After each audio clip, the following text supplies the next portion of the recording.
नमस्कार friends, welcome to your YouTube channel Saraswati classes. Saraswati classes पे मैं शैलेश गुप्ता आप सभी का स्वागत करता हूं और आशा करता हूं कि आप डेली जो है वीडियो देखते होंगे और उसको लाइक शेयर सब्सक्राइब ज़रूर करते होंगे। फिजिक्स के 4 वीडियो पहले ही अपलोड किए जा चुके हैं और 5वें वीडियो में हम एक नए टॉपिक पे डिस्कशन करेंगे जो है गति। तो गति पे डिस्कशन करते हैं। डायमेंशनल एनालिसिस पे हम पहले ही डिस्कस कर चुके हैं जिसमें सदिश अदिश और विभिन्न राशियों के मात्रक विमी सूत्र पर डिस्कशन किया था। अब गति पे डिस्कशन करते हैं।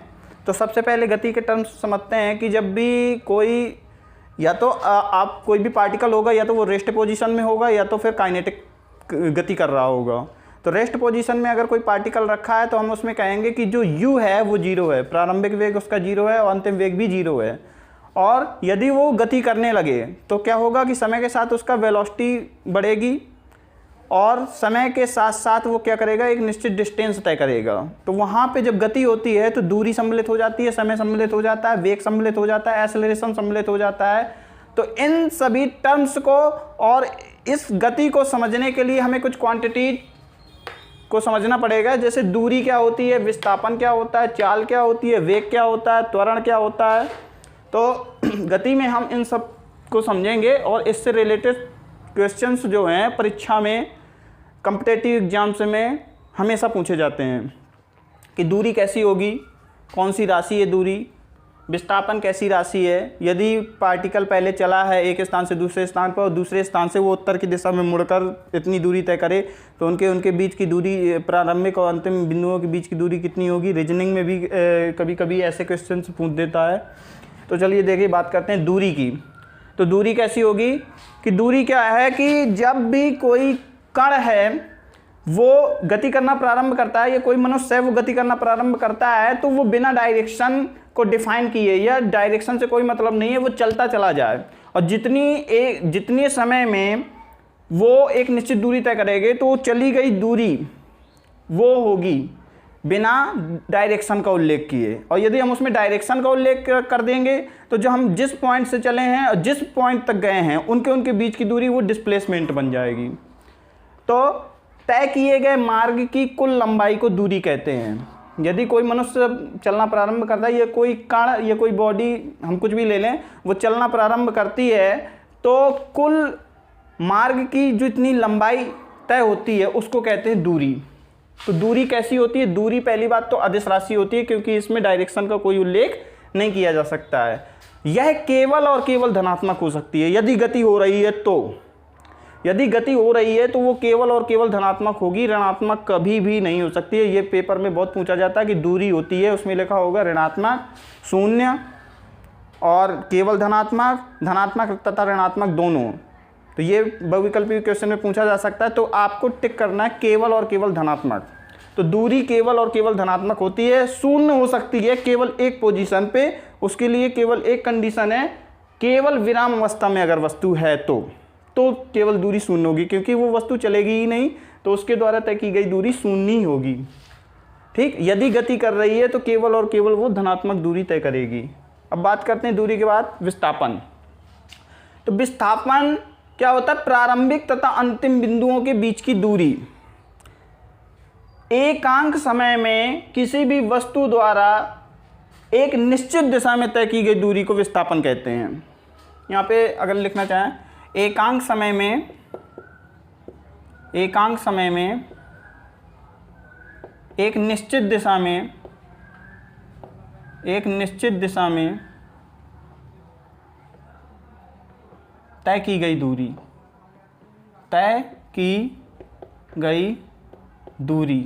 क्या कहलाती है? विस्थापन कहलाती है। और ये क्या हो जाएगा? दूरी एकांक समय में तय किए गए मार्ग की कुल लंबाई दूरी कहलाती है। और दूरी को हम किससे मापते हैं? मीटर से।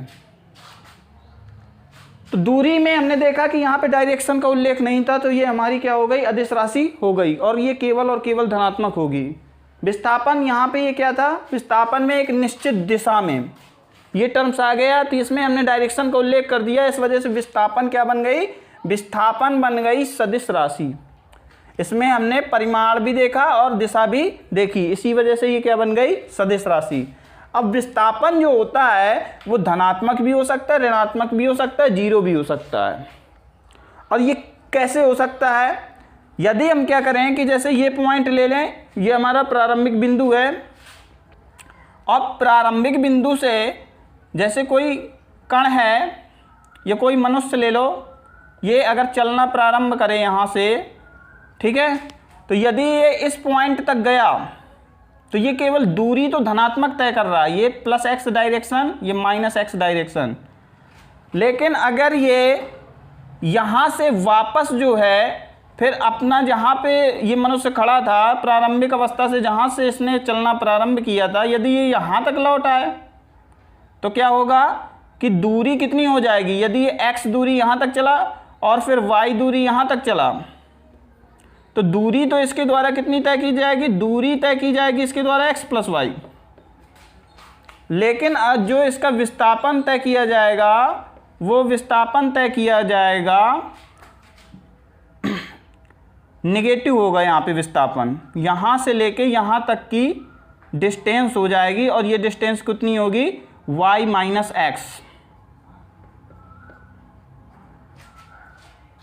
तो ये यहाँ पे नेगेटिव डिस्प्लेसमेंट हो जाएगा इसका।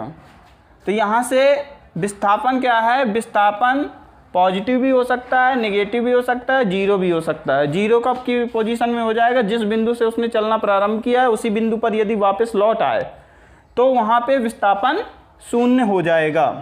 ये परिभाषा हो गई और ये टर्म्स हो गए।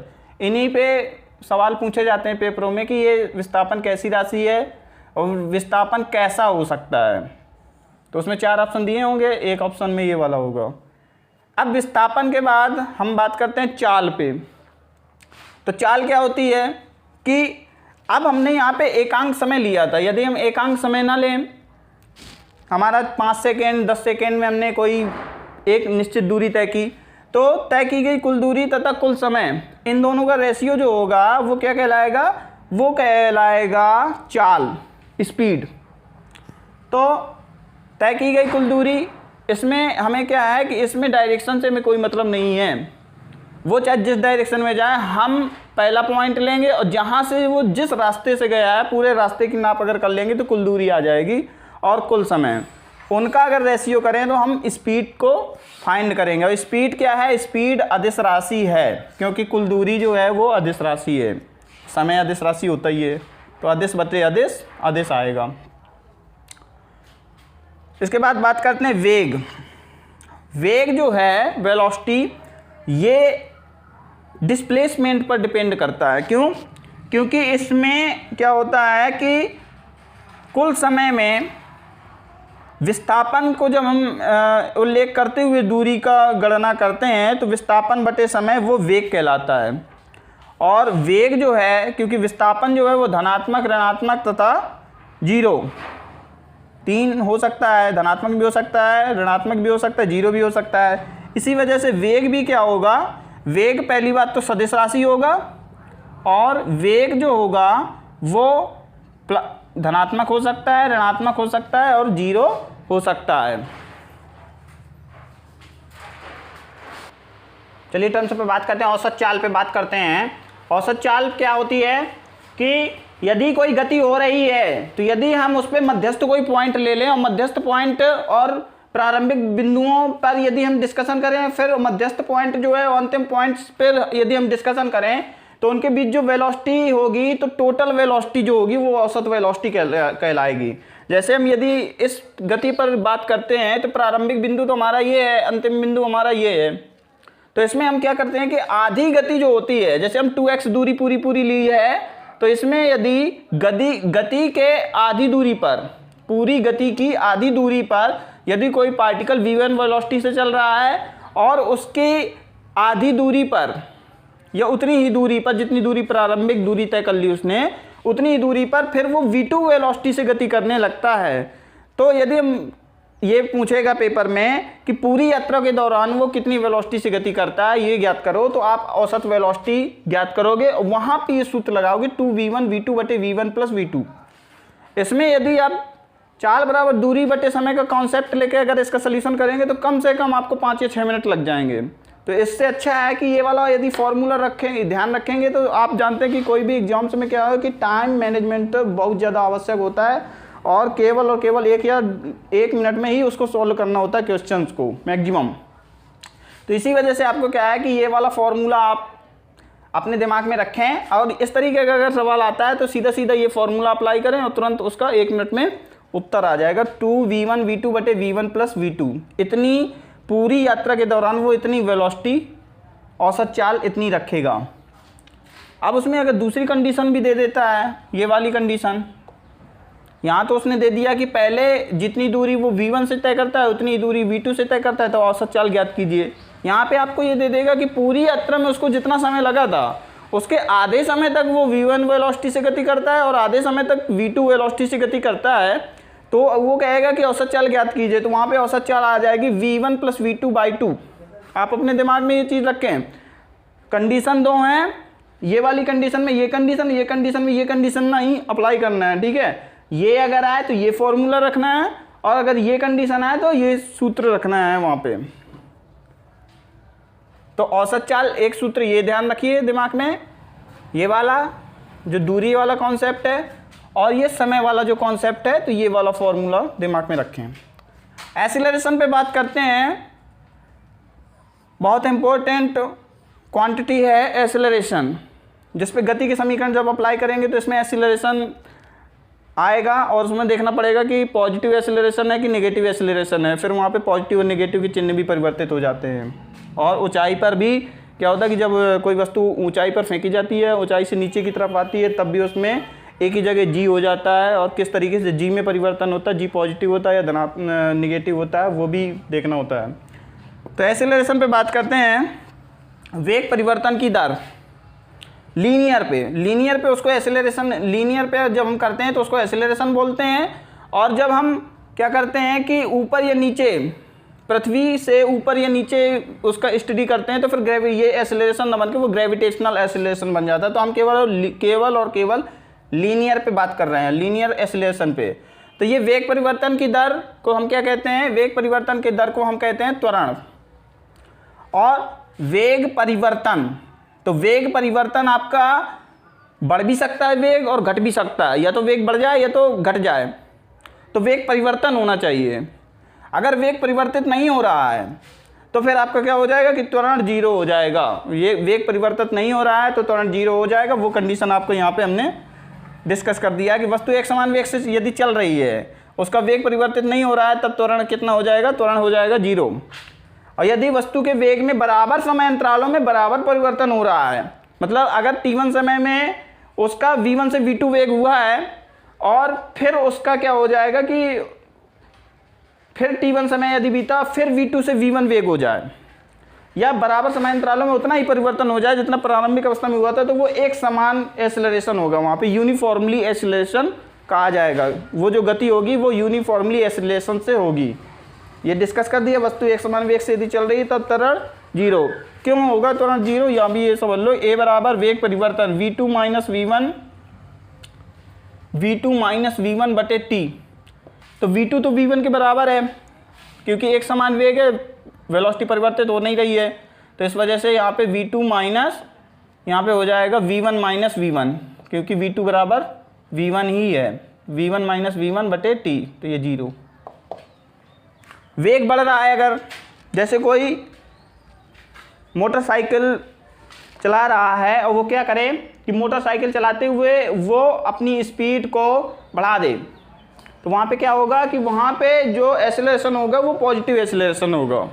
और यदि वो ब्रेक लगाकर अपनी गति को अवमंदित कर दे या गाड़ी को रोक दे, तो वहाँ पे क्या होगा कि वेग जो है वो कम होगा और उसको कहा जाएगा रिटार्डेशन, उसको कहा जाएगा मंदन।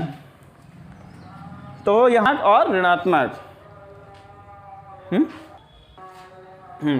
तो वेग यदि कम हो रहा होगा तो वहाँ पे क्या हो जाता है, वहाँ पे रिटार्डेशन, मंदन हो जाता है। चलिए आज की वीडियो में हम बस इतना ही रखते हैं, और आगे के वीडियो में हम समझेंगे कि किस तरीके से जो गति में ऊपर नीचे, पृथ्वी से ऊपर नीचे अगर कोई बॉडी मोशन कर रही है तो किस तरीके से उसके गति के इक्वेशन लागू होते हैं।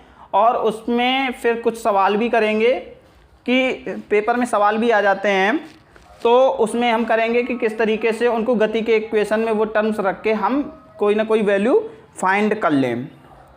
तो अगर वीडियो अच्छा लगा हो तो लाइक करें और सारे दोस्तों को अपने शेयर करें, चैनल को सब्सक्राइब ज़रूर करें।